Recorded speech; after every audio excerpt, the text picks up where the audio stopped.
Bismillahirrahmanirrahim.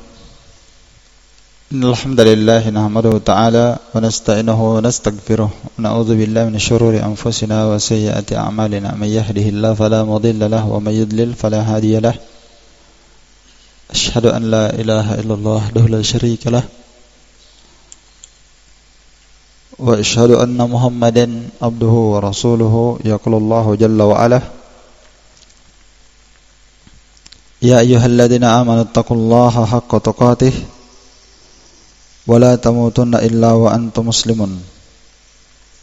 Wa qauluhu ta'ala: Ya ayyuhan nasu taqu rabbakumul ladzi khalaqakum min nafsin wahidah wa khalaqa minha zawjaha wa bassa minhuma rijalan katsiran wa nisaa'a wattaqullaha alladzi tasaaluna bihi wal arham innallaha kana 'alaikum raqiba. Wa qala ta'ala: Ya ayyuhalladzina amanu taqullaha wa qulu qawlan sadida yuslih lakum a'malakum wa yaghfir lakum dhunubakum wa may yuti'illaha wa rasulahu faqad faza fawzan 'azima. Amma ba'd. Fa inna asdaqal hadithi kitabullah wa khairal hadi hadi Muhammadin sallallahu alaihi wasallam wa syarrul umuri muhdatsatuha fa inna kulla muhdatsatin bid'ah wa kulla bid'atin dhalalah wa kulla dhalalatin wa ahliha finnar. Ikhwani fid din, a'azzani Allah wa iyyakum, rahimani wa rahimakumullah jami'an. Insyaallah taala kita lanjutkan kembali pelajaran ahkam seputar masalah penyelenggaraan jenazah dan ahkam seputar masalah kematian.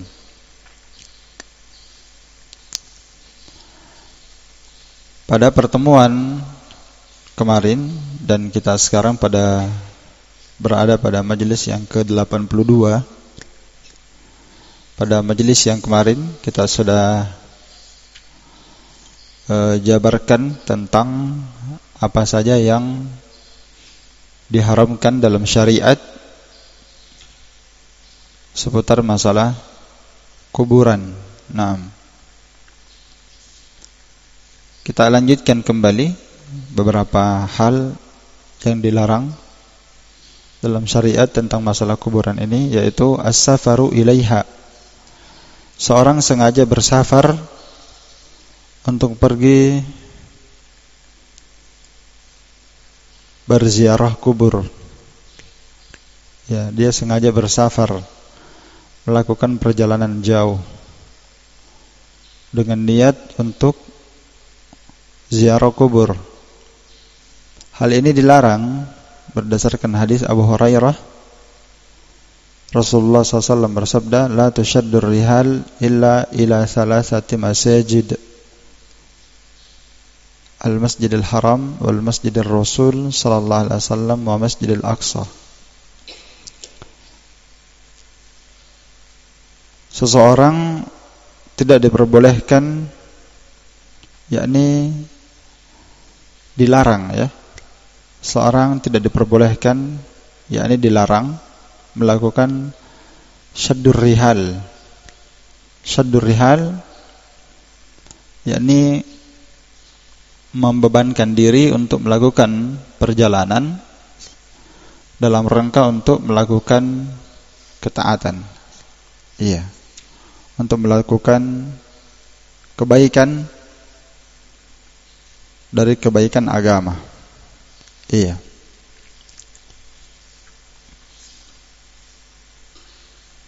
Kecuali pada 3 masjid. Kecuali pada 3 masjid. Yang pertama Masjidil Haram, yang dikenal ma'ruf. Yang kedua Masjid Nabi SAW, Masjidil Haram yang di Mekah, tempat seorang melakukan haji. Masjid Nabi SAW di Madinah. Yang ketiga Masjid Al-Aqsa. Ya. Kenapa seorang dilarang melakukan syaddur rihal? Karena melakukan syaddur rihal dalam rangka mencari keutamaan ibadah, ya, itu yang ada hanyalah 3 masjid ini yang disebutkan, yang diakui dan diterangkan oleh Nabi sallallahu alaihi wasallam, di mana salat di Masjidil Haram diketahui dalam hadits yang banyak bahwa salat di Masjidil Haram ini satu kali seimbang dengan 100.000 kali salat di tempat lain. Dan salat di Masjid Nabi SAW seimbang dengan 1.000 kali salat di tempat lain. Dan di Masjidil Aqsa seimbang dengan 500 kali salat di tempat lain. Iya, maka seorang tidak boleh sengaja membebankan diri untuk melakukan safar rihlah, ya. Ar-rihal ini syaddur rihal. Kalimat tusyaddu, ya. Syaddu ini membebankan diri untuk melakukan ar-rihal. Ar-rihal ini perjalanan, rihlah. Seperti misalnya, saya kasih contoh, ya. Misalnya seorang mau iktikaf.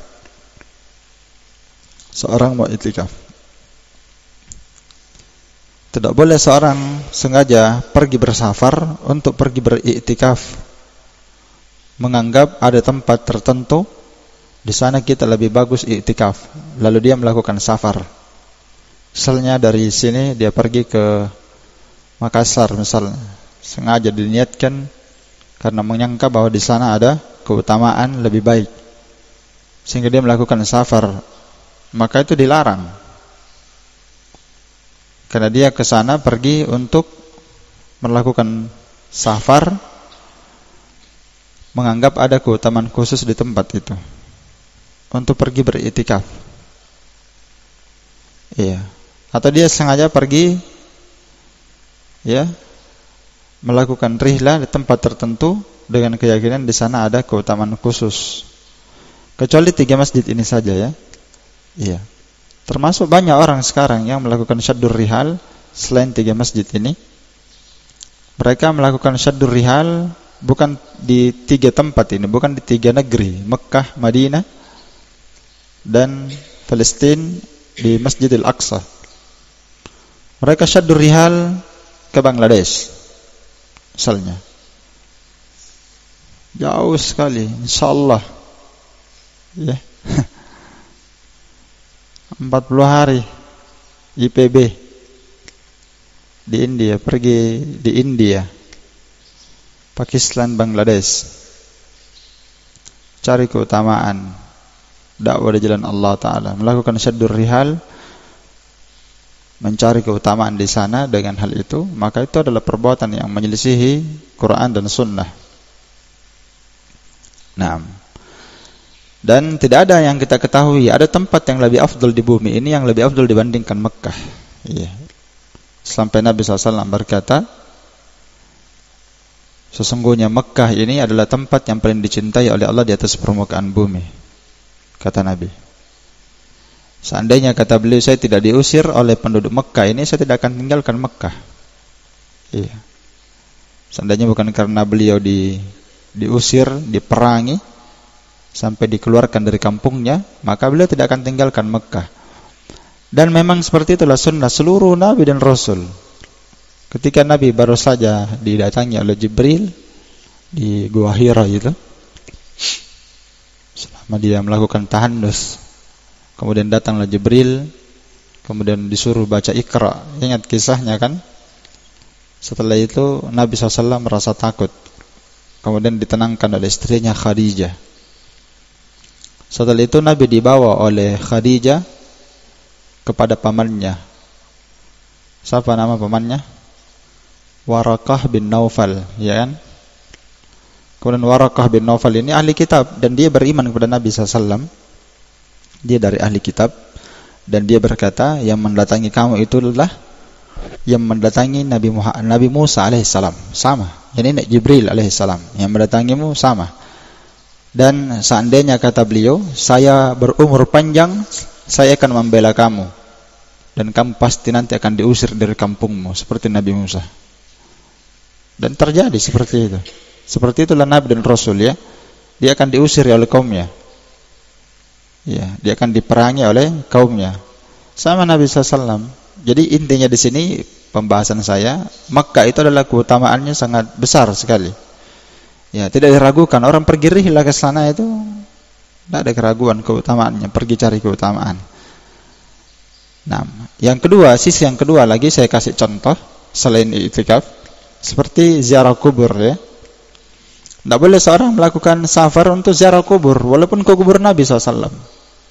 Maka seorang dari negeri Indonesia ini mau pergi berhaji atau umrah, kalau dia memang sengaja berniat untuk ziarah kubur, itu tidak diperbolehkan. Apalagi kalau memang bukan pergi umrah, memang dia sengaja rihlah dari sini untuk pergi menziarahi kubur Nabi, itu hukumnya haram.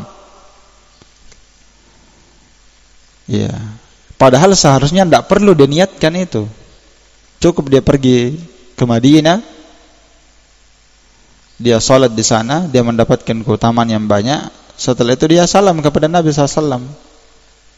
Cukup salam. Bahkan kata Al-Hasan Ibn Ali bin Abi Thalib, sudah lewat ya, kamu masuk ke masjid, beri salam, baca doa masuk masjid, Bismillah, wassalatu wassalamu ala Rasulillah, Allahumma ftahli abwaab rahmatik. Itu sudah cukup. Antum salat di masjid, pas masuk masjid antum membaca salawat itu, maka tidak perlu datang ke kuburan. Itu sudah cukup. Itu hadis. Ya. Tidak perlu tasyaddur rihal. Kemudian ikhwani fillah, di sini hadis tentang larangan syaddur rihal, sengaja membebankan diri untuk melakukan safar, kecuali pada 3 masjid ini, itu hukumnya menurut pendapat kebanyakan para ulama, hukumnya haram ya. Sebagian ulama mengatakan makruh. Dan ini hadisnya banyak ya, datang dalam hadis Abu Hurairah, datang dalam hadis Abu Sa'id Al-Khudri. Ya, hadisnya sama, datang dalam hadis Abu Basrah Al-Ghifari, datang dalam hadis Faz'ah ya. Dan semua hadis-hadis ini kata Asy-Syaikh Al-Albani menjelaskan tentang tahrimus safar, menjelaskan tentang haramnya safar di sebuah tempat dari tempat manapun yang dianggap ada berkahnya. Ya. Nah, kalau di tempat yang jelas ada berkahnya saja orang pergi cari keutamaan di sana, tidak boleh ya. Apalagi kalau orang sengaja pergi yang tidak jelas ada berkahnya ya. Tidak ada dalil keutamaannya. Seperti saya sebut tadi India misalnya. Mau apa ke sana? Di sana ada muslim tapi banyak orang sembah berhala ya. Taib. Ini lebih jelas lagi ya musibahnya. Apalagi kalau ada keyakinan mengatakan di sana lebih utama dibandingkan Mekah dan Madinah, itu lebih salah lagi begitu. Ya, termasuk seperti kuburan para nabi dan rasul, kuburan para wali dan orang saleh. Ya, itu safar itu hukum safar ke sana hukumnya haram. Ya. Itu di antara faedah hadis ini. Faedah yang lain dari hadis ini, meskipun hadis ini datang dengan lafaz la nafi, kan la nafi di sini, bukan la nahi kan? La tusyaddur rihal. Bukan la nahi itu. Bukan maknanya jangan syaddur rihal. Tapi tidak boleh syaddur rihal. Maka tadi saya terjemahkan tidak boleh. Saya terjemahkan kan?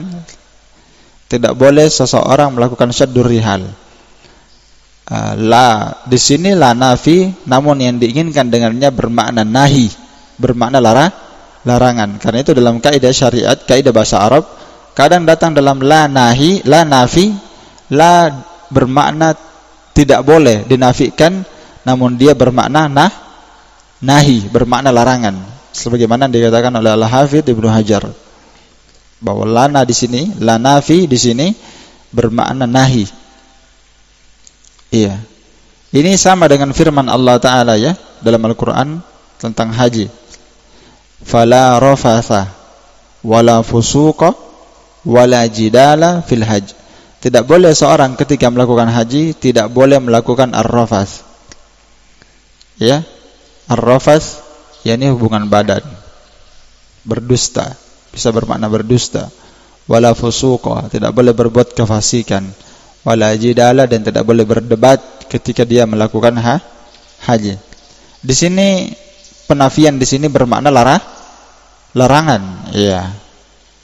Bermakna larangan. Bahkan kata At-Tibi, penafian, lafaz penafian yang bermakna larangan, yang bermakna nahi, itu lebih sharih dalam melarang, ya, lebih ablak, lebih menekan dalam melarang. Nah, ini zahir hadis haram. Walaupun ada pendapat yang lain yang mengatakan tidak haram, ada mengatakan makruh, tapi Syekh Al-Albani rahimahullah taala membantah pendapat itu, bahwa pendapat yang lebih tepat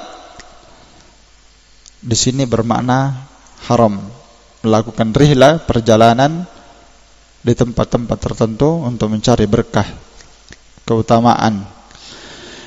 Baik, selanjutnya yang kedua selanjutnya ya, dari perkara yang dilarang seputar masalah kuburan adalah yaqadus suruj indaha, menyalakan lampu atau lentera di sisi kubur. Ya, ini dilarang karena beberapa alasan. Yang pertama, perbuatan ini adalah perbuatan bid'ah yang muhdats, yang baru diada-adakan. Tidak dikenal ada as-salafus salih yang melakukannya. Dan Nabi SAW bersabda, kullu bid'atin dhalalah wa kullu dhalalatin finnar. Setiap bid'ah adalah kesesatan dan setiap kesesatan dalam neraka. Alasan kedua, menyalakan lentera atau lampu di kuburan ini termasuk bentuk idha'atul mal, menelantarkan harta. Dan itu dilarang berdasarkan nas. Ya. Berdasarkan dalil. Ya, innallaha kariha lakum salasan, Allah membenci untuk kalian 3 perkara. Di antaranya adalah idha'atul mal, menelantarkan harta. Kalau dia kasih lampu di situ, itu tidak ada faedahnya. Ya kan? Tidak bagi penghuni kubur dan selainnya. Kemudian yang ketiga, menyalakan lentera di situ, ini tasyabbuh terhadap orang-orang Majusi penyembah api. Iya. Menyerupai perbuatan orang Majusi yang menyembah cahaya, yang menyembah api, ya. Kan itu Al-Hafidz Ibnu Hajar Al-Faqih. Ini Al-Hafidz Ibnu Hajar Al-Faqih, pengarang kitab Az-Zawajir, itu maksudnya Al-Haytami. Karena ada 2 orang itu namanya Ibnu Hajar. Ibnu Hajar Al-Haytami, pengarang kitab Az-Zawajir, dan ada Ibnu Hajar yang kita kenal Al-Asqalani. Pengarang kitab siapa? Pengarang kitab Fathul Bari. Iya. Ini Ibnu Hajar Al-Faqih, yakni Al-Haytami, ya. Al-Hafidz Ibnu Hajar yang lebih dikenal dengan Al-Haytami, biasa disebut Al-Haytami. Dalam kitabnya Az-Zawajir jilid 1 halaman 134, beliau berkata, ashabuna, ya para sahabat kami, itu tasrih mengatakan memberikan lentera di kuburan, itu mereka tasrih mengatakan haramnya. Meskipun lentera itu sedikit, tidak terlalu terang atau sedikit. Seperti kalau kita mungkin kayak lilin begitu, ya. Atau lampu 5 watt misalnya kalau sekarang. Meskipun lampunya itu tidak terang, lampunya sedikit, penerangnya tidak terang seperti lilin atau semisal dengannya, itu mereka hukum itu haram. Kenapa? Karena lam yantafi bihi mukim wala zair. Ya, penerang ini tidak bisa memberi manfaat bagi mukim, orang yang mukim. Orang yang mukim maksudnya ini ashabul kubur, pemilik kubur yang sudah mati. Tidak bermanfaat bagi penghuni kubur, wala zair, tidak pula bermanfaat bagi orang yang berziarah. Ya. Mereka mentaklil perbuatan ini termasuk israf, pemborosan. Ya, menelantarkan harta. Tasyabbuh kepada orang Majusi. Ya, dan perbuatan ini tidak jauh kalau kita masukkan sebagai bentuk dosa besar. Jadi kitabnya ini Az-Zawajir sudah pernah saya baca sebelumnya kan? Az-Zawajir ini adalah kitab Al-Hafidz Ibnu Hajar Al-Haytami menjelaskan tentang Al-Kabair. Yang saya sebutkan kemarin, beliau menyebutkan di sana 400 dosa besar. Nah, ini kitab inilah yang dimaksud. Ya. Ini kemarin sudah saya baca ya, ini kitab Az-Zawajir pernah saya singgung pada pertemuan kemarin, ada saya sebut. Kemudian kalau ada yang berkata ya, di sini Syekh Al-Albani rahimahullah taala tidak menyebutkan dalil ya, tidak menyebutkan dalil khusus tentang menyalakan lentera di kuburan. Tidak menyebutkan hadis khusus menyalakan lentera di kuburan. Ya, karena memang ada hadis tentang larangan menyalakan lentera di kuburan penerang, namun hadisnya apa? Lemah. Ada hadis ya, saya bacakan hadisnya di sini yang masyhur, hadis yang masyhur terkenal sekali hadis ini diriwayatkan oleh Ashabus Sunan dari Ibnu Abbas. La'anallahu zairatil kubur. Allah Ta'ala melaknat wanita yang biasa ziarah kubur. Wal muttakhidina 'alaihal masajid was-suruj, dan Allah Ta'ala melaknat orang-orang yang menjadikan kuburan itu sebagai masjid dan dia berikan as-suruj, dia berikan lentera, kuburannya dikasih lentera. Nah, itu hukumnya haram. Namun hadis ini bersamaan dengan masyhurnya sanadnya lemah, tidak bisa dijadikan hujjah. Ya, dan sungguh kata Syekh Al-Albani telah mutasahil bergampangan kebanyakan di antara penulis-penulis, dia masukkan hadis ini dalam bab itu. Lalu mereka diam dari ilahnya, dia tidak jelaskan. Sebagaimana kata Syekh Al-Albani yang dilakukan oleh Ibnu Hajar dalam kitabnya Az-Zawajir. Iya. Dan sebelumnya disebutkan juga oleh Al-Imam Ibnu Qayyim dalam kitabnya Zadul Ma'ad, ya. Waqtar bihi jamaahirus salafiyyin, dan tertipulah dengan hadis ini, disangka hadis yang sahih oleh jumhur pengikut salaf dan juga ahli hadis, di mana mereka berhujjah dengannya fi kutubihim, dalam kitab-kitab mereka dan risalah mereka dan muhadarah mereka. Ini Syekh Al-Albani ini luar biasa ya. Syekh Al-Albani itu luar biasa sekali. Iya. Dia katakan perbuatan Ibnu Hajar Al-Haytami dalam Az-Zawajir itu salah, betul. Karena dia masukkan hadis ini dan dia diam dari ilahnya. Dia bantah lagi Ibnu Qayyim dalam Zadul Ma'ad. Dan ini hadis ada dalam kitab Tauhid. Ya tidak? Hah? Ada dalam kitab Tauhid di sini. Syekh Al-Albani rahimahullah taala ini bukan orang sembarangan ya. Dia dalam menghukumi hadis itu sampai puluhan tahun baru dia keluarkan hukum biasa. Satu hadis, dua hadis, itu dia teliti selama bertahun-tahun, sampai pernah ada orang yang datang kepada beliau berbicara tentang hadis tentang larangan emas, ya, tentang haramnya emas melingkar. Ya, dan masalah itu memang ada ijtihad para ulama berbeda pendapat ya. Dia katakan, ya Syekh, ya, antum mengatakan hadis ini begini dan begini. Antum keliru dan salah. Yang benarnya hadis itu begini, kata Syekh Al-Albani, saya sudah teliti hadis itu 15 tahun. Iya. Saya sudah teliti baru saya keluarkan hukum. Jadi Syekh Al-Albani itu bukan orang sembarang. Ya. Tapi kita katakan beliau itu manusia, ada juga salahnya ya. Tidak kita katakan semuanya yang bersumber dari beliau itu benar, tidak ada salahnya ya. Karena tidak ada manusia yang maksum. Namun di sini dari keahlian Syekh Al-Albani rahimahullah ta'ala, dan tidak ada orang yang serupa dengan dia di zaman ini dalam masalah mensahihkan dan melemahkan hadis. Ya, kata beliau hadis ini adalah hadis yang lemah. Dan beliau mengingatkan banyaknya musannif, pengarang buku, penulis kitab yang memasukkan hadis ini lalu mereka diam dari ilahnya. Karena itu Syekh Al-Albani rahimahullah ta'ala telah menjelaskan kelemahan hadis ini secara tafsil dalam kitabnya Silsilah Al-Hadis Al-Dhaifah di nomor hadis 223. Iya.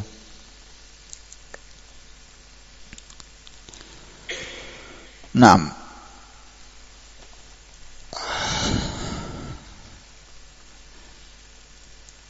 Jelas ya? Setelah kita berpindah kemudian kesalahan yang lain. Kasru idhamiha, di antara perkara yang terlarang dalam syariat seputar masalah kuburan adalah merusak atau mematahkan tulang orang yang sudah meninggal.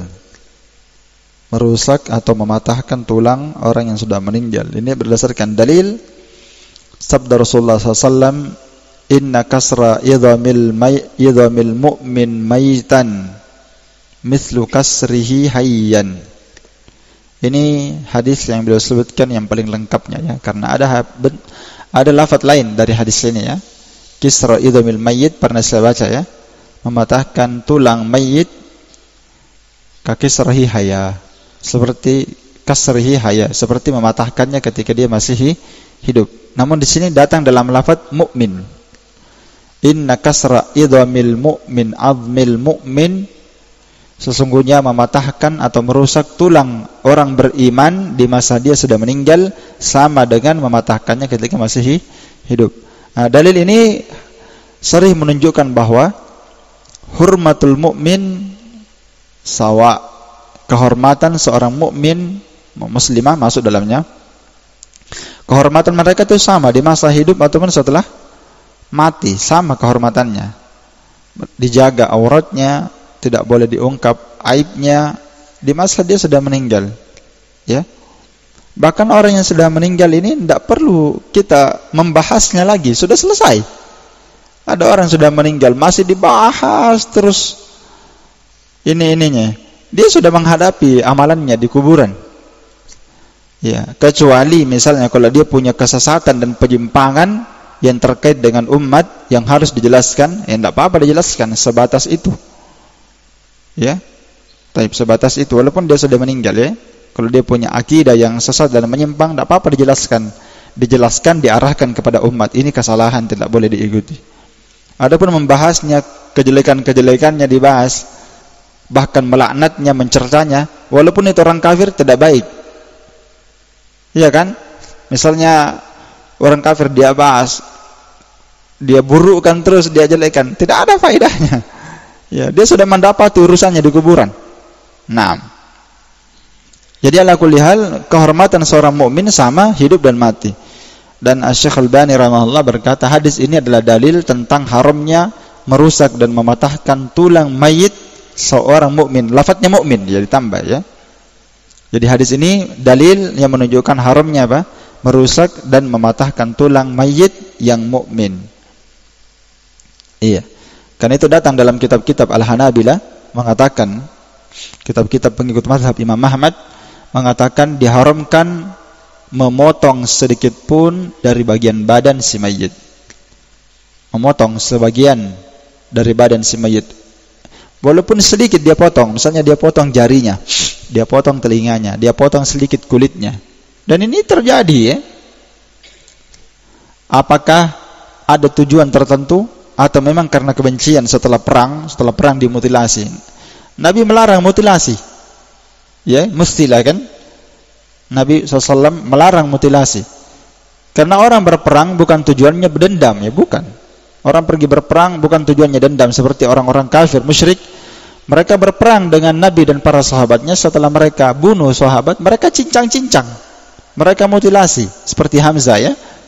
Dan sebagian sahabat ada juga dibuat seperti itu. Ya, bukan satu dua orang, banyak ya. Sampai wajahnya tidak dikenali. Dirobek-robek, pokoknya mereka sampai Hamzah itu jantungnya dilobangi oleh Hindun, kemudian dikunyah. Dia kunyah jantungnya, dia ambil jantungnya ketika perang Uhud. Kenapa? Karena Hamzah inilah yang banyak membunuh orang kafir musyrik di perang Badar, maka mereka balas dendam.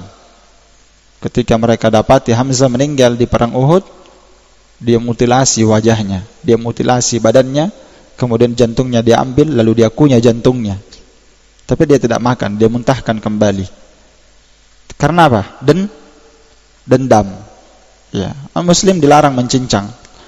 Maka termasuk bukan mencincang, termasuk orang yang sekarang ada orang yang meninggal, dia mutilasi, dia ambil jantungnya, dia ambil lambungnya, dia ambil hatinya, dia ambil matanya.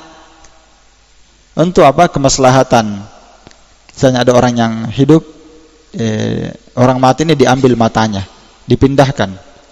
Ini tidak boleh. Orang hidup sudah mati, tidak boleh dimutilasi. Haram. Ya, jelas ya? Tidak boleh dipotong bagian badannya. Wa itlafu dzatihi, dan tidak boleh menghancurkan zatnya, badannya. Tidak boleh menghancurkan tubuhnya. Dan tidak boleh membakarnya walaupun dia berwasiat. Makanya itu orang yang meninggal dibakar itu perkara yang dilarang dalam syariat. Iya kan? Kan ada syariat agama-agama batil itu di luar Islam. Kalau meninggal dia apa? Dibakar. Ya kan? Meskipun dia berwasiat, nanti kalau saya meninggal, bakar saya. Dalam satu hadis disebutkan ya, kisahnya itu ada seorang yang berwasiat kepada anaknya. Dia berkata, nanti kalau saya meninggal, bakar jasad saya. Iya. Kalau Allah Subhanahu wa taala Maha mampu, nanti pasti saya akan dikembalikan kepadanya. Ya, sebabnya dia berwasiat seperti itu kenapa? Diterangkan dalam hadis itu, sesungguhnya saya takut kepada Allah Ta'ala. Iya, dia takut. Makanya dia perintah anaknya, nanti kalau meninggal disuruh dia bakar jasad saya, kemudian taburkan jasad saya, lemparkan di lautan. Artinya apa? Kalau saya sudah mati, selesai nih saya. Tidak ada pertanggungjawaban. Kalau memang ternyata saya dikembalikan, ya, pasti Allah Ta'ala Maha mampu untuk melakukannya. Ternyata kata Nabi SAW, setelah itu Allah Ta'ala berkata kepada bumi, wahai bumi, terkumpullah seluruhnya. Maka semua yang ada di atas permukaan bumi kembali jadi satu. Dan orang itu yang dibakar tadi tiba-tiba berdiri di hadapan Allah Ta'ala. Mudah bagi Allah Ta'ala. Maka ditanyalah dia, kenapa antum berbuat seperti itu? Ya, katanya, aku takut kepadamu ya Allah. Maka dengan sebab rasa takutnya itu dia dimaafkan oleh Allah Ta'ala, diampuni. Kenapa? Karena dia jahil. Dia jahil. Nah, ini dibawakan nas oleh para ulama tentang kisah yang saya bacakan tadi itu di pembahasan al-udhru bil jahli. Orang dikasih udhur kalau apa? Jahil. Padahal ini orang pemahamannya itu bukan bid'ah, kekafiran pemahamannya. Karena dia menyangka kalau Allah mampu pasti akan dikembalikan saya. Iya kan? Tapi karena dia rasa takutnya kepada Allah besar dan dia jahil tentang hal itu, maka dia dimaafkan oleh Allah Ta'ala. Al-udhru bil jahli. Taib. Jadi haram merusak jasad, memotongnya, menghancurkannya. Kan biasa ada orang juga, dia tangkap orang, dia lumatkan, dihancurkan orang. Tidak boleh dihancurkan tubuh seperti itu, dirusak-rusak ya, dibakar walaupun dia berwasiat. Baik. Dan di sini saya baca keterangan satu dari keterangan Imam Nawawi karena keterangan ini penting. Al-Imam Nawawi dalam kitabnya Al-Majmu' jilid 5 halaman 303 beliau berkata, la yajuz nabshul qabri li ghairi sababin syar'i. Tidak diperbolehkan membongkar kuburan tanpa tujuan dan tanpa sebab yang syar'i berdasarkan kesepakatan ashab. Ini kan pembahasan kita di pembahasan ini tentang merusak tulang ya. Merusak tulangnya orang yang sudah mati. Sama merusak tulangnya ketika hidup. Kalau dipatahkan tulangnya orang yang mati, sama hukumnya kita patahkan ketika hidup. Itu dosa besar. Nah, sekarang bagaimana membongkar kuburan? Sementara membongkar kuburan ini bisa merusak jasad, ya kan? Nah, di sini penjelasannya Imam Nawawi rahimahullah, tidak diperbolehkan seorang membongkar kuburan tanpa sebab syar'i berdasarkan kesepakatan ashab, pengikut mazhab beliau. Dan diperbolehkan membongkar kuburan itu jika ada sebab yang syar'i. Seperti yang sudah lewat kemarin kan? Ada kemarin kita bahas membongkar kuburan boleh kalau ada hajat. Iya. Kalau ada kepentingan yang betul mengharuskan dibongkar. Sudah lewat. Kata beliau, annahu yajuz nabshul qabri idza baliya. Diperbolehkan membongkar kuburan apabila si mayit itu telah hancur, wasara turaban, dan dia sudah berubah menjadi tanah. Kan kalau kuburan mayat dikuburkan, kalau sudah lama sekali, misalnya sudah sampai bertahun-tahun, ya tulang belulangnya sudah habis, rapuh menjadi debu, menjadi tanah, maka membongkarnya ini tidak apa-apa. Karena dia sudah tidak ada lagi, ya. Daging, kulitnya dan tulangnya sudah habis semua, berubah jadi tanah. Maka di saat itu boleh dibongkar kuburannya, kemudian dikuburkan jenazah lain di tempat tersebut. Dipaham ya? Ya. Tidak apa-apa dibongkar, kemudian ditanam, dikuburkan lagi jenazah yang lain di tempat yang sama. Sebagaimana pula diperbolehkan menanam tanaman, tumbuhan, ya, menanam pohon dan membangun di atas kuburan tersebut apabila jenazahnya sudah apa? Sudah hancur. Dipaham ya? Ya, jadi sebagaimana boleh, misalnya kalau jenazahnya sudah habis, hancur, tulangnya semuanya hancur, sudah bertahun-tahun ya, maka tidak apa-apa dikuburkan lagi kuburan yang lain. Dan demikian pula tidak mengapa orang menanam pohon di atasnya, ya, ditanami, misalnya ditanami jagung, ditanami kebun, atau dibangun bangunan di atasnya. Itu semuanya diperbolehkan dari berbagai macam bentuk, segala macam bentuk intifa, manfaat, tasarruf dan penggunaan apa saja yang ada gunanya. Ini berdasarkan ittifaq al-ashab. Dan ini seluruhnya, ya, idza lam yabqa lil mayyit, selama si mayit ini tidak tersisa lagi bekas dari bekas-bekas tulangnya dan selainnya. Yakni selama si mayit ini betul-betul sudah habis, ya, kulit, daging dan tulangnya sudah habis. Naam. Dan tentunya hancurnya daging, tulang, semuanya ini itu beraneka ragam, ya, sesuai kondisi sebuah negeri dan sesuai kondisi tanah. Dan di sini harus orang mengambil iktimad, sandaran terhadap ucapan ahlinya, ahli khibrah. Ya, kalau kita sekarang ahli geologi. Kalau ini kira-kira sudah berapa tahun, kalau jasadnya ini sudah hancur, kira-kira berapa tahun di tempat tanah yang seperti ini, kan dipelajari tanahnya itu, ada ahlinya itu. Nah, ini kalau sudah sekian ini pasti hancur di bawah. Iya, itu diambil jadi sandaran. Iya. Taib, lanjut. Di antara perkara yang terlarang tentang seputar masalah kuburan, tidak boleh membongkar kuburan, boleh membongkar kuburannya orang kafir. Boleh membongkar kuburan orang kafir, karena kuburan orang kafir itulah hurmah. Tidak ada kehormatan baginya seperti orang beriman. Dari mana diambil pendalilannya nih? Tidak disebutkan lagi hadisnya di sini. Pendalilannya diambil di mana? Diambil di hadis yang kita sebutkan tadi di pembahasan sebelumnya. Inna kasra adhamil mu'min, sesungguhnya mematahkan dan merusak tulang orang beriman ketika mati sama seperti merusaknya ketika dia masih hidup. Di sini datang dalam lafaz apa? Mukmin. Mematahkan tulang mukmin sama mematahkannya ketika dia hidup. Ya, mati dan hidup sama. Maka mafhum, kata Syalbani, mafhum artinya itu mafhumul mukhalafah, pemahaman kebalikannya hadis itu. Kalau dia adalah orang yang bukan mukmin, dia kafir, maka tidak ada kehormatan bagi dia. Ya, jelas ya?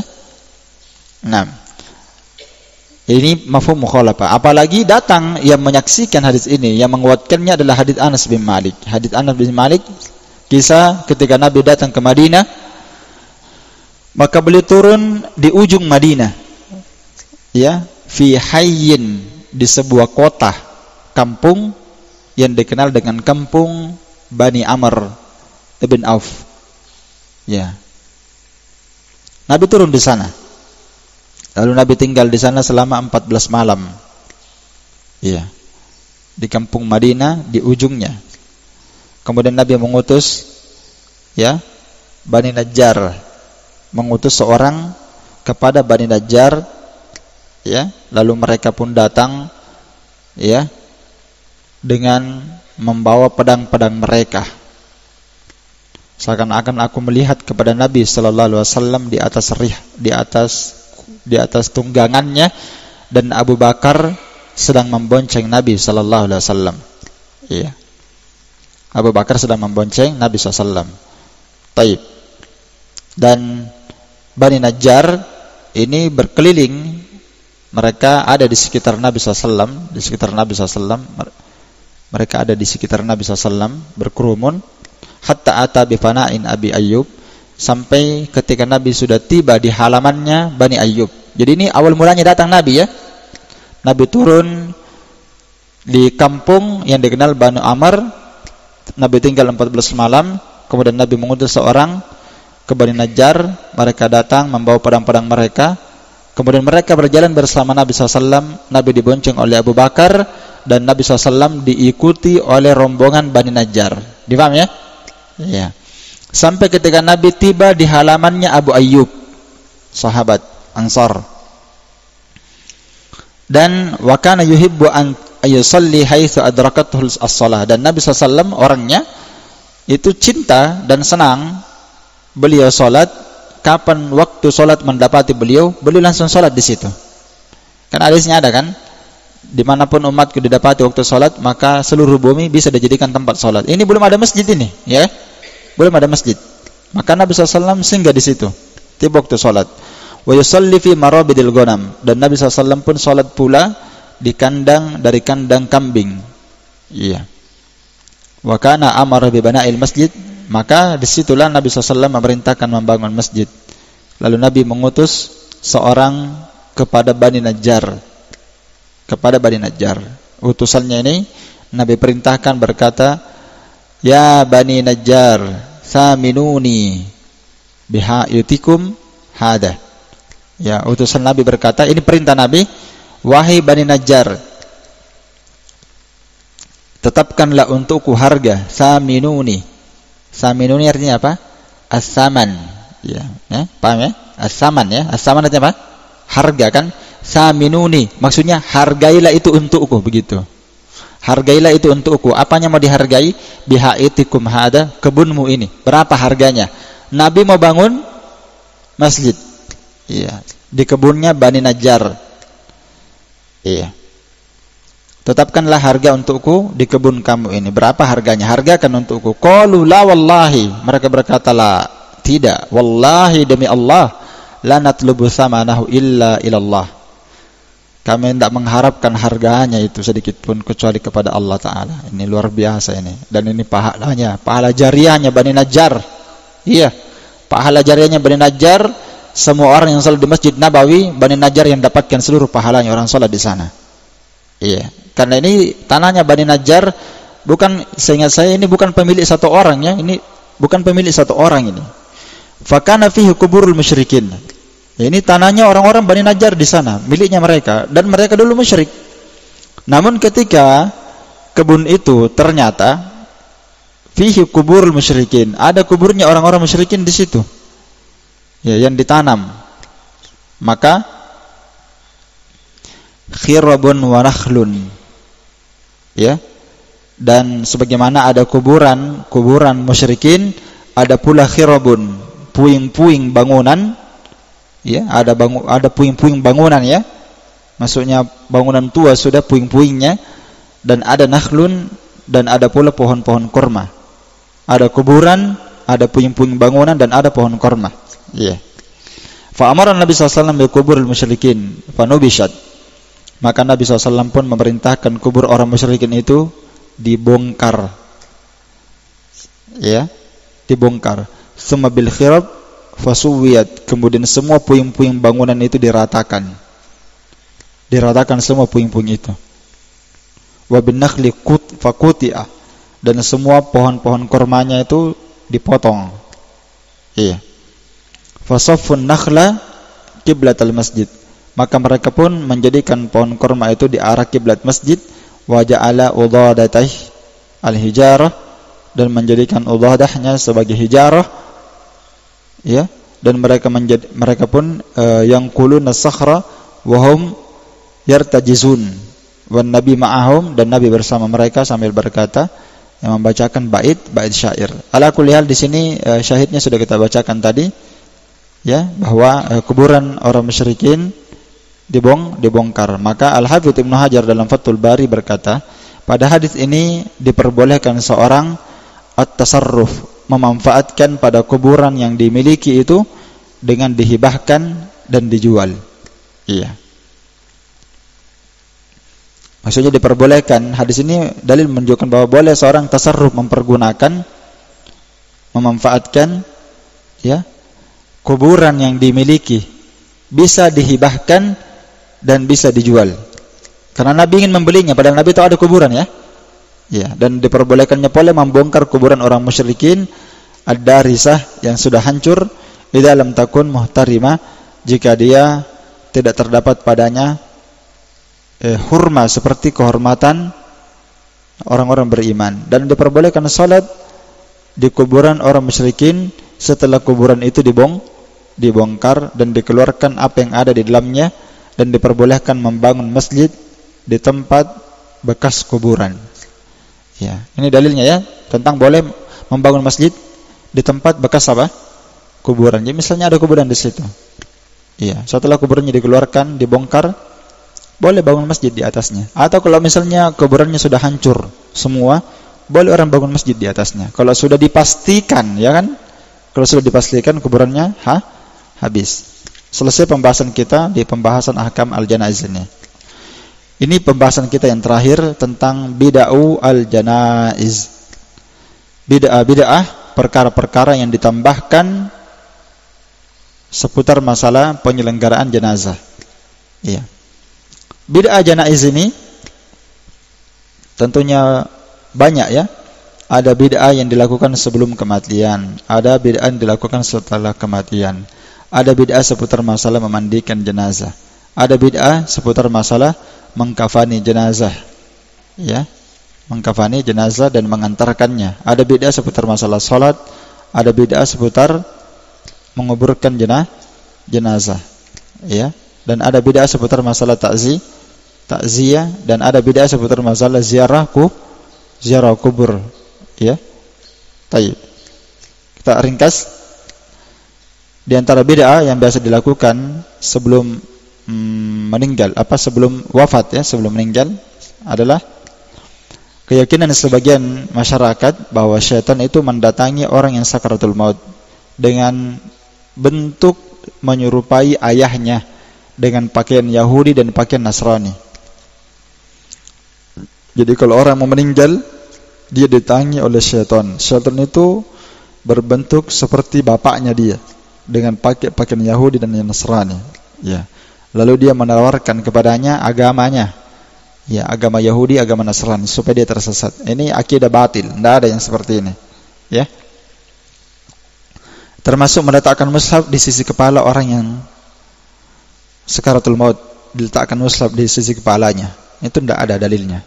Termasuk mentalkin orang yang mati, ya, mentalkin orang yang mati, ya, al-iqrar bin nabi wa imatu ahlil bait, agar supaya dia mengikrar nabi dan imam-imamnya ahlil bait. Maksudnya ditalkin supaya kau tetapkan bahwa ada nabi, kau harus imani nabi dan imam-imamnya ahlul bait. Siapa imamnya ahlul bait? Imam 12-nya. Ada imam 12-nya itu. Keyakinan ahlul bait. Imam 12-nya itu saya juga tidak hafal dan saya tidak mau hafal juga. Tidak ada faedahnya dihafalkan ini. Batil ini keyakinan orang-orang ahlul bait. Walaupun yang dia yakini itu imam ahlul bait, sebagiannya ahlus sunnah. Ya, Ali, Al-Hasan dan seterusnya.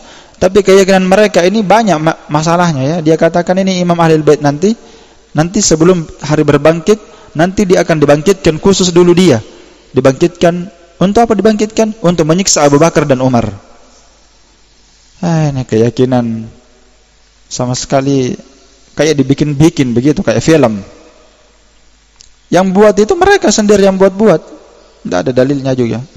Terus apalagi bid'ah sebelum wafat membacakan surah Yasin secara khusus. Ya, ketika orang sakaratul maut. Adapun membacakan Al-Qur'an boleh. Sebenarnya membaca Yasin juga tidak apa-apa. Yang penting tidak boleh dia khususkan. Dia baca surah lain sebagaimana dia baca surah Yasin. Ya. Kemudian yang kelima, mengarahkan orang yang sakaratul maut menghadap kiblat. Mengkhususkan yang menghadap kiblat. Ini sebenarnya sudah ada ya, coba disimpulkan. Kemudian bid'ah setelah kematian. Bid'ah setelah kematian. Iya.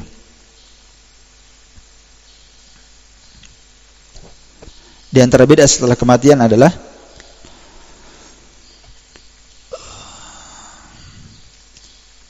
mengeluarkan wanita haid, mengeluarkan wanita haid dan wanita nifas dan wanita yang junub dari sisi orang yang telah meninggal. Dia keluarkan, tidak boleh ada di tempat itu, di sekitar, tidak boleh ada di sekitar jenazah wanita haid, nifas dan orang yang junub. Dan ini pernah saya bahas ya. Ini keyakinan orang Sulawesi ada ini. Nah, tidak boleh. Jadi kalau dia haid, dia nifas, bahkan memandikan jenazah tidak apa-apa. Tidak ada dalil melarangnya.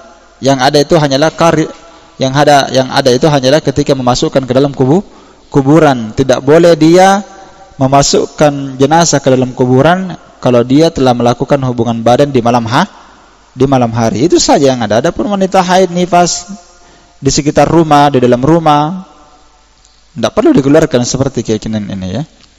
Ya, termasuk meninggalkan aktivitas rutin, kesibukan, aktivitas rutin ditinggalkan setelah kematian, dia tinggalkan aktivitas rutinnya, ya, seperti yang biasa dia kerjakan setiap hari, ya, bagian ditinggal bagi kerabatnya ya, iya.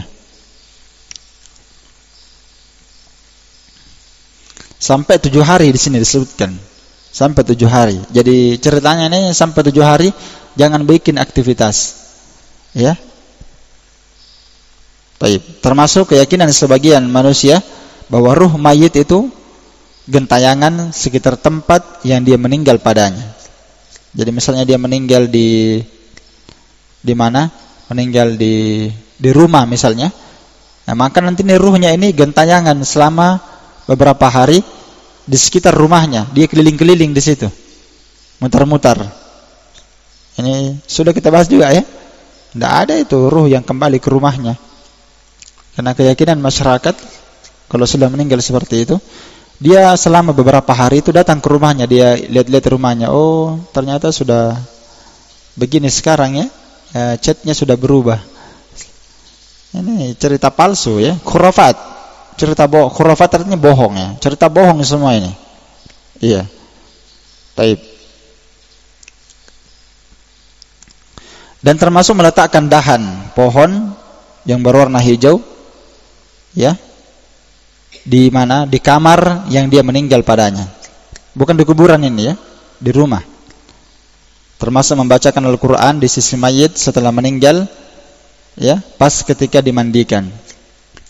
Iya. Membacakan Al-Quran indal mayit di sisi mayit hatta yubashara bighaslihi. Maksudnya dibacakan sampai dia mau dimandikan begitu. Ini tidak benar ya. Termasuk memotong kuku mayit dan mencukur bulu yang ada di anatihi ya, di kemaluannya. Beliau menganggap ini perkara bid'ah ya, menggunting kuku. Nah. Dan sebenarnya tentang masalah menggunting kuku ini, sebagian saya lihat di buku para ulama ada yang mengatakan tidak masalah menggunting kukunya kalau kukunya panjang sekali. Ya, kalau kukunya panjang sekali seperti itu dan itu fahish ya, jelek. Kukunya panjang begini, misalnya panjang sekali, jelek, tidak apa-apa digunting kukunya. Iya. Dan termasuk yang dilarang juga oleh Syalbani dianggap sebagai bentuk kekeliruan adalah memasukkan kapas di duburnya, ya, dan di tenggorokannya dan di hidungnya, menyimpang kapas di situ, ya. Itu juga beliau tidak perbolehkan, ya, meletakkan kapas di duburnya. Kalau ada hajat tidak apa-apa. Jelas? Kalau ada hajat, kalau misalnya kotorannya selalu keluar, iya kan? Kencingnya keluar, atau misalnya keluar darah dari duburnya selalu, maka meletakkan kapas di duburnya ini tidak ada masalah, karena ada hajat. Ya, sama di tenggorokannya ya, kalau misalnya keluar terus darah dari mulutnya, dia disimpan kapas tidak apa-apa. Nah, kalau ada hajat ya. Taib. Dan demikian pula setelah meninggal meletakkan tanah di mata si mayit. Meletakkan tanah ini lebih keliru lagi. Kenapa letakkan tanah di matanya? Dan berkata, la yamla'u aina ibni Adam illa turab, tidak akan penuh mata ibnu Adam kecuali dengan tanah. Ya, letakkan tanah di matanya. Ini keliru. Baik.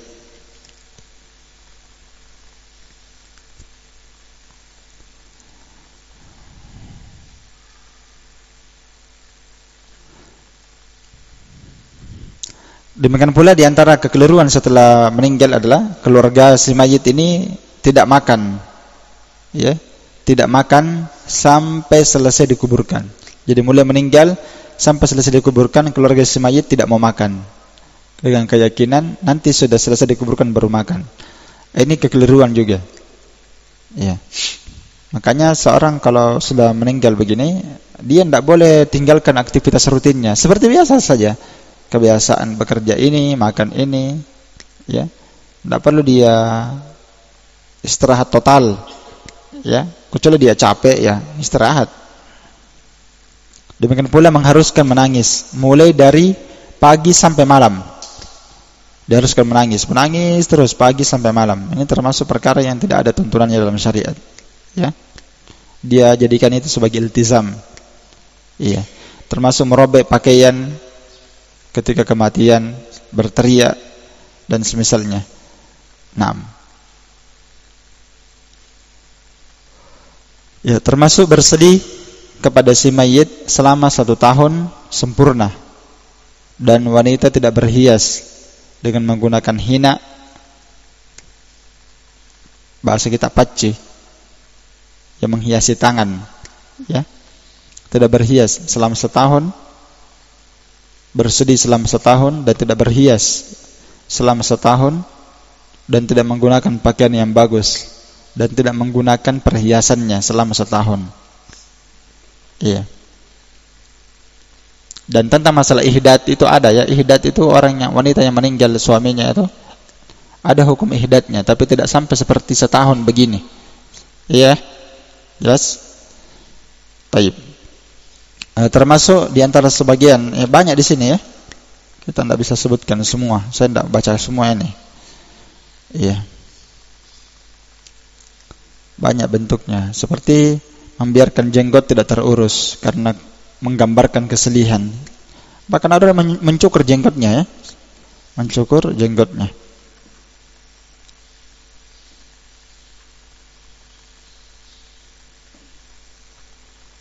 Demikian pula tidak makan daging, meninggalkan makan daging. Setelah meninggal tidak boleh makan daging, dan semua yang dipanggang. Semua yang dipanggang, yang enak-enak jangan dimakan. Rugi yang seperti ini, tidak dimakan, ya. Bahkan tidak boleh makan makanan yang ada asinnya. Aklu al-malukhiyah, ya, yani makanan asinan seperti ikan dan semisalnya, ya. Nah. Kemudian kita masuk di pembahasan ghuslul mayyit, tentang larangan bid'ah di pembahasan memandikan jenazah. Iya. Meletakkan roti dan segelas air di tempat yang mayat itu dimandikan dengannya sebanyak 3 malam setelah kematiannya. Ya, di tempat mandinya, di tempat di mana mayat itu dimandikan, maka diletakkan roti dan segelas air di situ 3 hari atau 3 malam setelah kematian. Ya, kalau di tempat kita tidak ada yang seperti ini, ya. Termasuk menyalakan lentera, lampu penerang di tempat yang dia dimandikan di situ selama 3 malam, mulai dari terbenam matahari sampai terbit matahari. Ya, sebagian orang melakukan ini 7 malam. Ya. Termasuk ketika memandikan jenazah ada zikir yang dibaca oleh orang yang memandikan. Dia baca zikir tertentu ketika memandikan. Setiap dia mencuci anggota badannya, ketika cuci tangannya ada zikirnya lagi, cuci kepalanya ada zikirnya lagi, cuci kakinya ada zikir tertentunya lagi. Itu tidak ada juga, bid'ah. Termasuk menjaharkan zikir ketika memandikan. Sambil memandikan dia baca la ilaha illallah misalnya, la ilaha illallah, ya kan, subhanallah, alhamdulillah misalnya, sambil memandikan. Tidak ada yang seperti ini, menjaharkan zikir ketika memandikan jenazah, termasuk ketika mengantarkannya. Iya. Taib.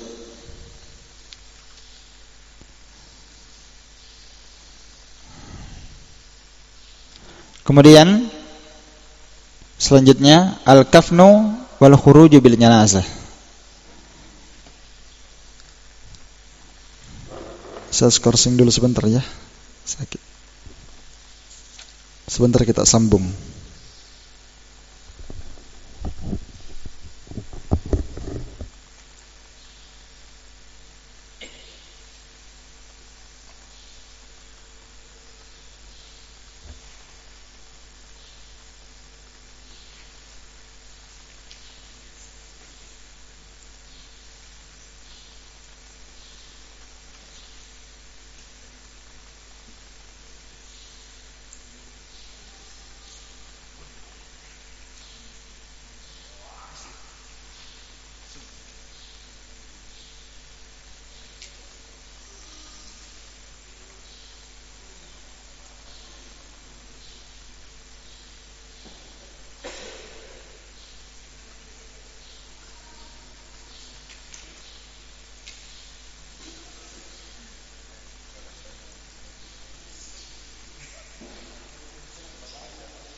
Kita sambung lagi. Bismillahirrahmanirrahim. Ini yang terakhir. Jadi ini bid'ah memandikan jenazah tadi sudah ya. Kemudian kita pindah tentang bid'ah mengkafani jenazah. Ya. Bid'ah mengkafani jenazah seperti memindahkan jenazah. Ini dua di sini ya, mengkafani dan al-khuruj bil janazah, dan mengeluarkan jenazah.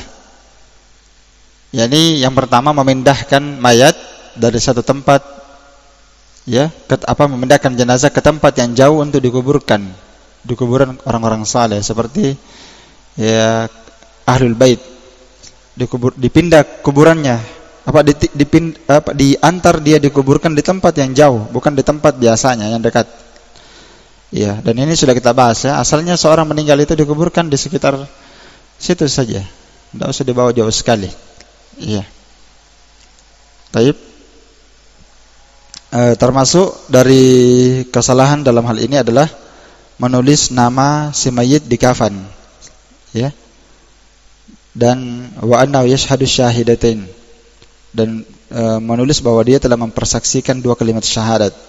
Ya. Itu tidak diperbolehkan. Termasuk kalau orang Syiah itu dia tulis namanya Ahlul Bait dengan kalimat alaihi salam. Dengan turba dia pakai tanahnya Al-Husain jika ada. Ya, itu gulu ya. Termasuk menulis doa di kafan. Tulis doa di kafan ya. Tidak boleh ada tulisan doa-doa di kafan. Termasuk menghiasi jenazah. Ya, itu juga tidak boleh. Tazyinul janazah, menghiasinya, dikasih hiasan-hiasan. Tidak perlu. Kemudian membawa bendera di depan jenazah. Ada kan? Ini dua pembahasan ini, mengkafani dan mengeluarkan jenazah, maksudnya mengantarnya keluar. Termasuk mengantar jenazah, membawa bendera ketika dia mengantar jenazah. Dia bawa bendera di depannya. Seperti banyak kaum muslimin ya, seperti itu dia bawa bendera. Iya, tidak boleh seperti itu, dilarang. Iya. Demikian pula meletakkan imamah di atas kayu. Iya. Ini semua nukilan Syekh Albani, ini dinukil kitab-kitabnya juga ya, disebutkan di kitab ini, tapi saya tidak baca semua itu. Iya. Naam. Ya, termasuk hamlul akalil. Ya. Membawa karangan bunga. Ya. Ada karangan bunga memang khusus dihiasi, ya. Kemudian diletakkan foto si mayit di atas jenazah tersebut. Iya. Ada biasanya karangan bunga ya. Memang dihiasi khusus karangan bunganya dan ada fotonya juga disimpan di situ. Di atas di depannya jenazah. Foto besar gitu. Termasuk menyembelihkan hewan ketika jenazahnya keluar ya dari depan pintu. Termasuk pula membuat roti dan menyajikan makanan di depan jenazah. Al-kharafan ini domba ya. Ya, membawa khubuz roti dan domba. Domba ini kambing di depan jenazah dan menyembelih kambing itu atau domba itu. Setelah selesai dikuburkan, kemudian rotinya dibagi-bagikan. Iya. Rotinya dibagi-bagikan. Iya. Termasuk ikhrajus sedekah ma'al janazah, mengeluarkan sedekah bersama jenazah. Ketika jenazah dikeluarkan, dia keluarkan juga sedekah khusus untuk itu. Dan memberikan minum orang-orang yang mengantarnya dan seterusnya. Berlimon, kasih sirup minuman. Ya, khusus orang yang mengantar dari keluarganya ya. Ya.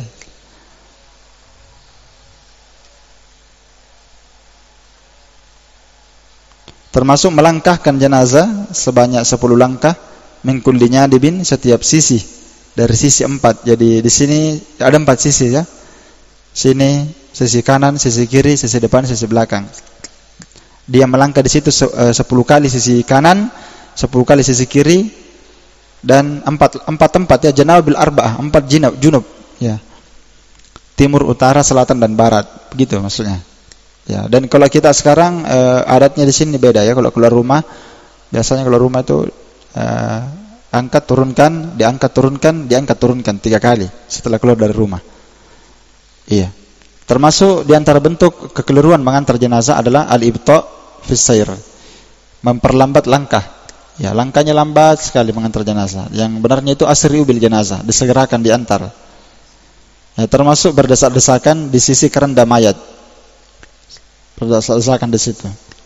Apalagi kalau berdesak-desakannya ini dia menyangka itu ada barakahnya itu jenazah. Seperti kuburannya Khomeini ya. Seperti jenazahnya Khomeini ya. Jenazahnya Khomeini ini luar biasa diperebutkan sampai hampir telanjang itu Khomeini. Diambil kafannya. Dan Khomeini waktu diantar, Khomeini itu pimpinannya orang Syiah ya di Iran. Kalau kita presidennya orang Syiah. Nabinya begitu. Dia dimuliakan dan disembah oleh orang Syiah itu Khomeini. Dan Khomeini ini waktu dia semasa hidup, dia berfatwa, ada fatwanya. Dia katakan kapan jenazah yang diantar itu jatuh, ya, jatuh dari keranda, maka dia akan masuk neraka. Itu fatwanya. Dan Khomeini ketika meninggal diangkat keranda 3 kali jatuh. Iya. Antum lihat saja di videonya ada itu. Luar biasa itu Khomeini ya. Sampai kafannya itu dia itu hampir telanjang, sedikit lagi baru dia telanjang bulat. Karena ini pengikutnya gila semuanya, orang gila kan. Dia tarik itu keranda, dia tarik Khomeini, dan dia sangka itu mereka akan panjang umur dengannya, masuk surga dengan Khomeini. Akhirnya kafannya itu berantakan begitu. Terbongkar itu kafan. Iya, karena mereka perebutkan. Hampir telanjang dan dia jatuh berapa kali jatuh lagi. Dan fatwanya jatuh dari keranda masuk neraka. Sudah dialah yang orangnya masuk di situ. Nah, makanya sini pembahasan kita berdesak-desakan ya. Di sisi keranda, tidak boleh berdesak-desakan di sisi keranda itu. Iya. Demikian pula meninggalkan dari dekat dari jenazah, tidak boleh dekat-dekat, bahaya. Nah, itu juga tidak boleh yakini seperti itu. Ya, ini semua Syalbani dia hantam semuanya keyakinan keliru ya. Dia bantah semua. Biar yang kecil-kecil yang bawa bendera saja tadi itu saya tidak sangka ada larangan itu. Bawa bendera ya, termasuk disimpan itu apa? Imamah. Kalau sekarang kan bukan imamah disimpan, kain putih disimpan. Tapi itu kan orang sekarang bilang ini kan cuma tanda saja. Ya kan? Tanda kalau ada orang mati. Iya. Tapi yang beliau sebutkan di situ tadi imamah, ya, imamah. Demikian pula larangan berbicara ya. Iya, ini juga akhirnya tidak benar ya. Tidak apa-apa orang berbicara, ya asalnya. Yang penting jangan dia mengangkat suara, ya. Dan demikian pula diantaranya adalah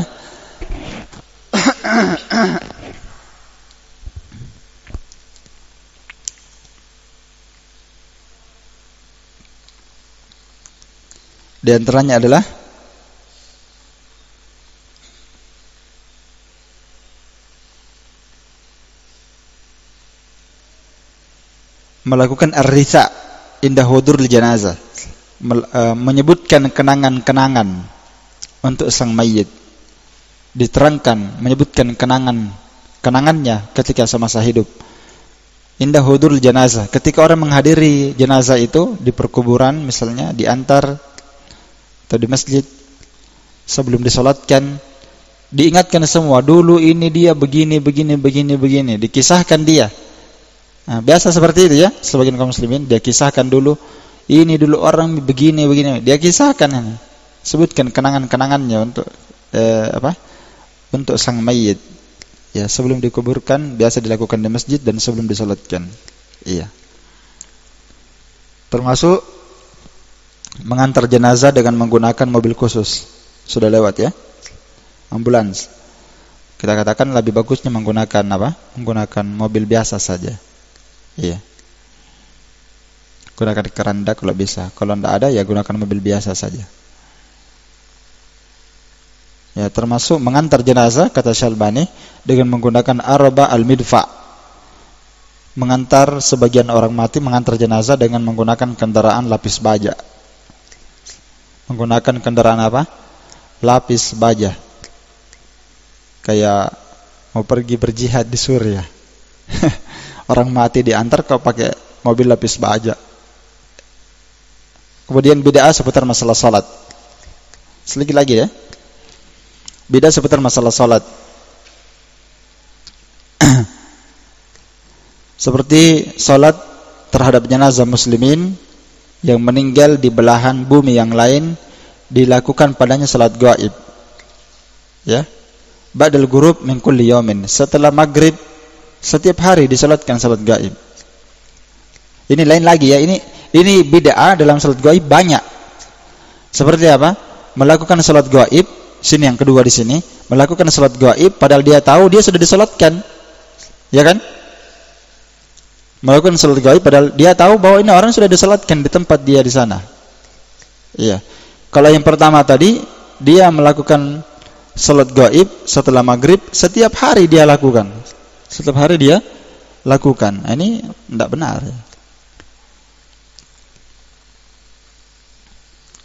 Baik. Termasuk melepaskan dua sandal ketika sholat walaupun tidak ada najis. Ini untuk masjid yang pakai sandal ya. Kalau di sini walaupun tidak kita bahas ini tidak apa-apa, karena kebanyakan kaum muslimin sekarang sholat di masjid itu enggak menggunakan sandal. Beda di zaman Nabi SAW menggunakan sandal. Kalau ada yang meyakini harus dilepas sandal mensolatkan jenazah, itu keyakinan tidak benar. Iya. Kalau kita sekarang memang kan tidak pakai sandal dalam masjid asalnya. Demikian pula mensalatkan jenazah membaca doa istiftah, membaca Allahu Akbar kabira walhamdulillah katsiran ketika dia salat jenazah. di rakaat pertama. Tidak ada ya. Jadi rakaat pertama itu takbir pertama Allahu Akbar itu baca Al-Fatihah, tidak ada doa istiftah. Langsung a'udzubillahi minasyaitonirrajim. Bismillahirrahmanirrahim, baca Al-Fatihah. Iya. Ya, termasuk pendapat yang mengatakan tidak suka membaca surah setelah Al-Fatihah. Ya. Padahal sudah lewat ya. Ibnu Abbas membaca Al-Fatihah dan membaca apa? Surah. Bahkan dia jaharkan lalu dikatakan ini sunnah. Nah, di sini bukan sunnah menjaharkan salat jenazah, bukan, tapi maksudnya sunnah membaca surah. Tidak apa-apa membaca surah. Ya, kalau dia tidak baca surah, tidak apa-apa juga. Dia cukupkan Al-Fatihah di takbir yang pertama bisa. Mau dibaca surah juga bisa. Namun kalau dia rogba'an, ya, dia rogbah kurang suka dengan baca surah itu tidak benar juga. Tayyib. Demikian pula rogbah kurang suka dengan salam. Ya, salam ini bisa 2 kali, bisa 1 kali. Iya. Jangan dikhususkan 1 kali salam saja. Dan jangan dikhususkan 2 kali salam saja. Dua-duanya boleh 1 kali, boleh 2 kali. Iya. Kita pindah di pembahasan penguburan jenazah. Ya, menyembelih jamus itu bakoroh, ya, sapi, ekor kerbau ya kalau bahasa kita. Menyembelih kerbau ketika jenazahnya sampai ke perkuburan, sebelum dikuburkan disembelihkan kerbau. Lalu dagingnya dibagi-bagikan kepada orang yang hadir. Ini bid'ah, mungkar. Termasuk meletakkan darah sembelihan itu, ya, di rumahnya siapa? Di rumahnya keluarga si mayit, ya. Inda khurujil janazah min dari, ketika keluarnya jenazah dari rumah dikubur mayit, iya. Meletakkan darah sembelihan itu yang disembelihkan ketika keluarnya jenazah, iya. Kemudian berzikir di sekitar, ya, keranda mayat sebelum dikuburkan. Ini sebelum dikuburkan kan mayat berada di atas kerandanya itu, dia berzikir di sekitar situ, di sekitar kuburan, zikir. Iya. Demikian pula adzan ketika memasukkan jenazah dikuburkan. Karena ini banyak kaum muslimin kan azan ya. Sebelum dikuburkan mereka azankan dulu. Ini bid'ah, disebutkan dalam Hasyiah Ibnu Abidin. Termasuk menurunkan jenazah di kuburan dari arah kepalanya. Harusnya dari arah apa? Kakinya. Kan memasukkan jenazah ke dalam lahat, ke dalam kuburan itu dari arah kaki. Memasukkannya dari arah kepala itu termasuk perkara yang menyelisih sunnah, ya. Iya, menyelisih sunnah. Demikian pula menaburkan sesuatu dari turbah Husain. Kalau di tempat kita tidak ada ya. Kalau orang Syiah itu mereka jadikan berkah itu turbah Husain. Di Karbala ya. Mereka kenal dengan tanah Karbala. Jadi tanah Karbala ini dia taburkan kepada si mayit. Ya, ketika si mayit diturunkan ke dalam lubang kuburan. Ya. Ini tidak ada ya. Bahkan ini tanah Karbala ini dijadikan berkah oleh orang-orang Syiah setiap kondisi dan keadaan. Pokoknya mereka jadikan jimat begitu. Itu tanah Karbala dibawa kemana-mana itu batunya, batu Karbala ya. Makanya orang Syiah itu yang aslinya itu mereka kalau sholat dia bawa itu, kalau mau sujud di situ. Biar mereka sholat di masjid. Dia bawa itu batu. Ya, dia batu-batu kadang mereka bungkus. Kemudian nanti kalau sholat pas di tempat sujudnya dia simpan. Nanti pas sujud di jidatnya Karbala itu.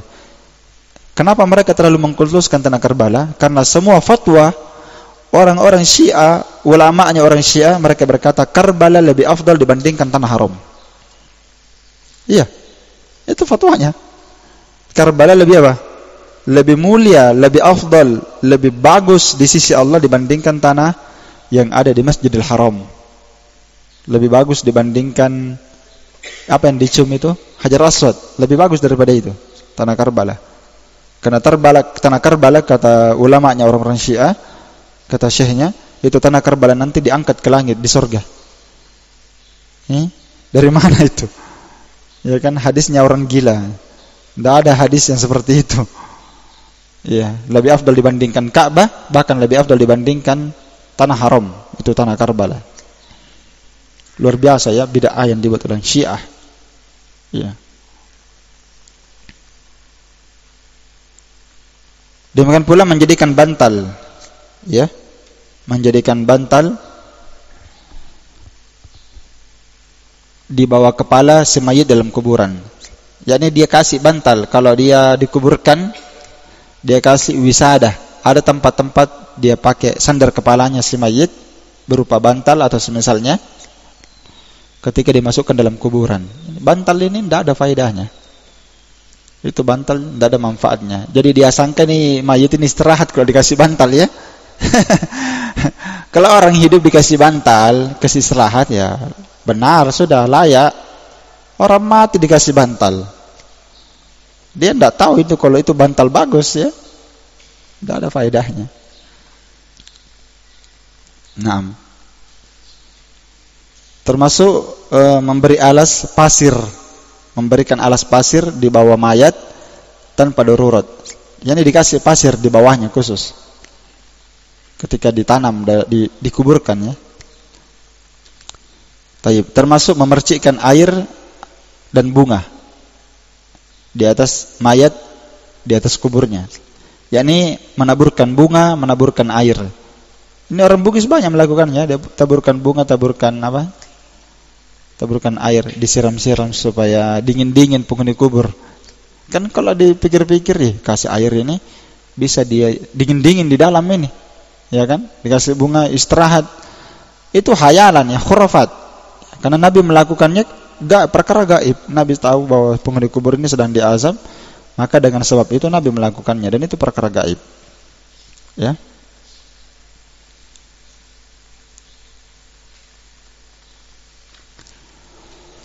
Dan termasuk ketika menaburkan tanah, kan 3 kali ditaburkan tanah kan?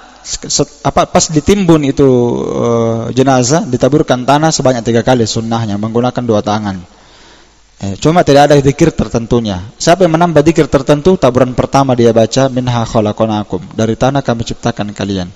Dia taburkan lagi yang kedua, dia baca lagi ayat wa fiha nu'idukum, pada tanah kami akan kembalikan kalian.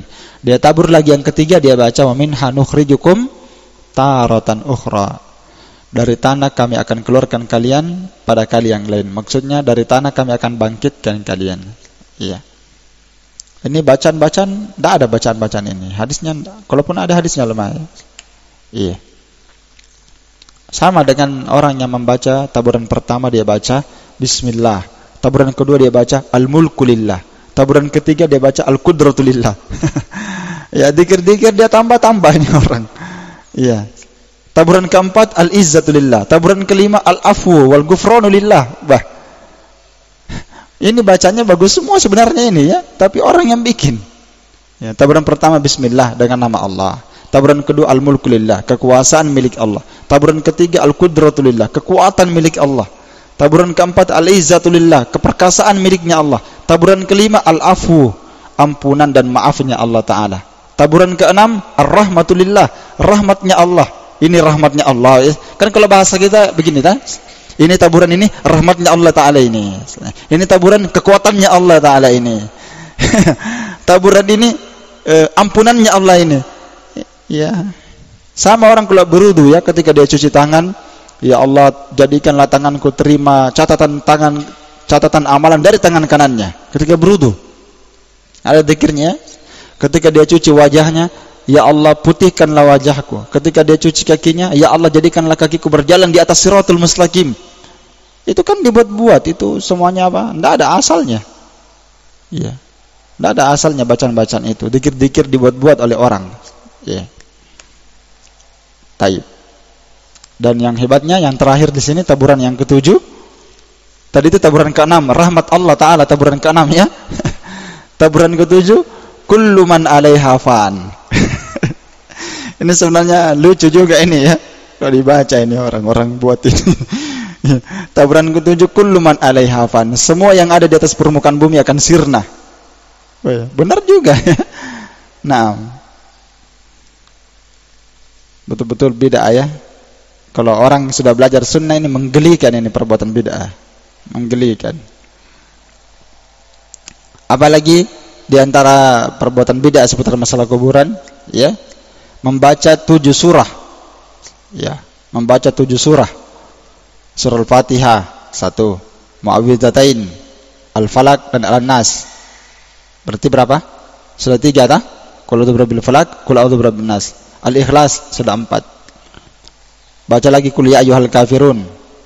Sudah 5. Inna anzalnahu, ya, mungkin yang diinginkan inna anzalnahu fi lailatul qadar. Sudah berapa itu? Sudah 6. Wa hadha du'a, lalu dia baca doa. Bacaan doanya ini, Allahumma inni as'aluka bismikal azim wa as'aluka bismikal ladzi huwa qiwamuddin wa as'aluka wa as'aluka wa as'aluka wa as'aluka, banyak sekali wa as'alukanya. Ya, baik. Nah, ada bacaan-bacaan ini semua, ya. Apa yang dilakukan itu pengimang, pekate di situ di sisi kubur. Entah apa dia baca surah tertentu, ya. 4 penjuru biasanya itu.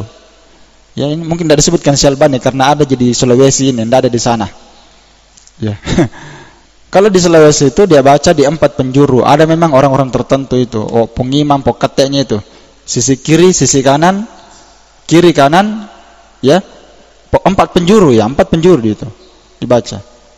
Masing-masing baca Quran dan baca doa. Ya. Kalau antum memperhatikan, antum jangan di depan sekali, belakang-belakang antum dapat itu. Iya. Antum perhatikan, ada semua itu. Karena saya sering perhatikan. Oh, ternyata begini. Nanti kalau selesai, dikasih sarung. Saya sering lihat, dikasih sarung, dikasih juga amplop. Masya Allah, sak leher, dari sak leher, ya, kasih banyak. Taib, itu jadi cari kesan, ya. Tapi seperti itulah kondisi kaum muslimin, karena tidak belajar, mereka juhala di situ, dia jahil.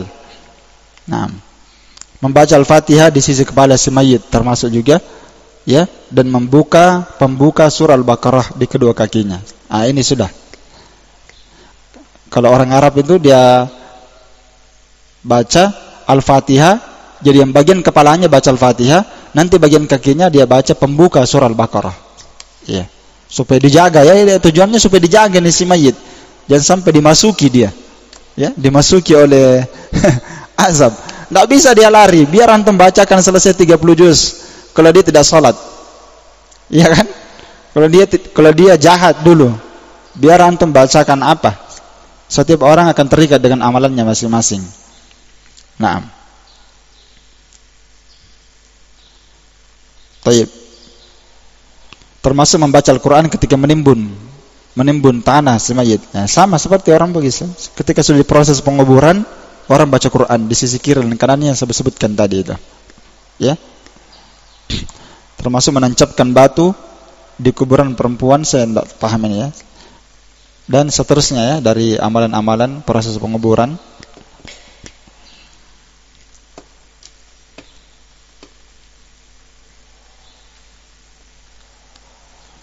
Termasuk meletakkan makanan dan minuman di sisi kubur, ya, agar supaya manusia bisa memanfaatkannya, mengambilnya. Termasuk bersedekah di sisi kubur, bersedekah, dibagi-bagikan uang, ya, ketika proses penguburan. Kalau ini yang banyak melakukannya di tempat kita ini orang-orang Cina, ya, iya, orang-orang kafir, orang-orang Cina itu. Kalau proses penguburan itu mereka menghamburkan uang, ya, biasa buang-buang uang, ya. Makanya banyak anak-anak datang kalau penguburan orang Cina, banyak dapat duit, iya. Banyak dapat duit. Orang Cina itu kalau 2 masa itu orang Cina itu, dan ini saya tidak sampaikan supaya orang datang ke sana. Yang pertama, proses kematian itu mereka banyak bagi uang di situ. Yang kedua, di tahun barunya mereka, siapa yang datang ke rumahnya pasti dikasih uang. Iya. Makanya ada anak-anak muslim yang datang ke sana juga. Sekedar datang saja, antum pasti dikasih uang itu. Iya. Dikasih uang. Iya. Karena kita pernah bertetangga dengan mereka, ya, dulu. Semua yang datang ke sana itu kita dikasih uang sama mereka. Dibagi itu uang. Iya. Dibagi. Sama dengan meninggal, ya.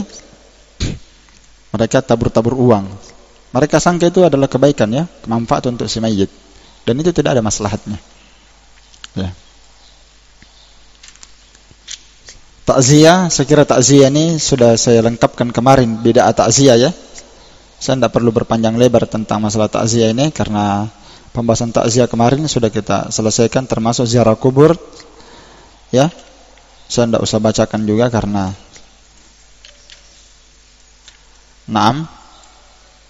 ziarah kubur ini saya anggap cukup di pembahasan yang kemarin. Terlalu panjang kalau kita baca. Waktunya habis. Wallahu a'lam bishawab. Ya, selesai pembahasan ahkamul janaiz. Berarti pertemuan setelahnya ini kita habiskan dulu penjelasan As-Sa'di di kitabnya sebagai penutupnya. Kemudian setelah itu baru kita masuk pembahasan kitab Az-Zakah. Masuk pembahasan apa? Kitab Az-Zakah, masalah zakat. Naam. Subhanakallahumma bihamdik asyhadu an la ilaha illa anta astaghfiruka wa atubu ilaik. Walhamdulillahirabbil alamin. Barakallahu fiik.